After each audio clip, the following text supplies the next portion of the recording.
if you're seeing this today, this is your love reading for April 28, 29, and 30. This is your month-end reading, love reading. Okay, Three of Cups in reverse. Gusto niyang sabihin sa'yo na nagkaroon man siya ng third party pero pinagsisisihan niya na yun.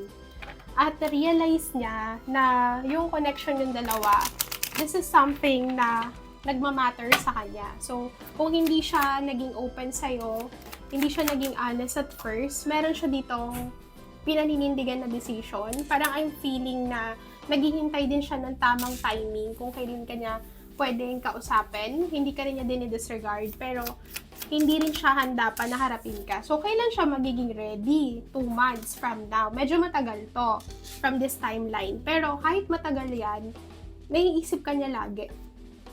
Actually, he is worried kung ano yung nangyayari sa'yo, meron na bang bagong update. I'm feeling here also na nasa no contact kayong dalawa ng tao na to. So, this is the Emperor. This Emperor is watching you and tinitignan niya kung anong nangyayari sa buhay mo. Okay? So, kung tinitignan niya yan, he's also thinking to reach out pero hindi niya ginagawa sa ngayon. Okay? So, ano yung mag-change dito? Since we have the Two of Swords, merong magbabago dito. Once he decided to fully close this connection or meron siyang hinihintay na sign from the universe na parang, ito na yung sign, kailangan ko na siyang kausapin. That's the only time nakikilos siya.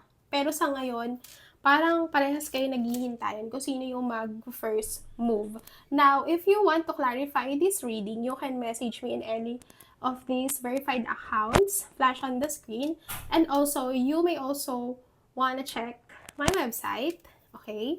So, for other services, and with the Emperor card here, ito na yung sign na talagang matagal mo nang hinihintay itong tao na to. And for this to happen, you have to receive my energy, claim this reading, interact with this video 4 times, and don't forget to share this with yourself.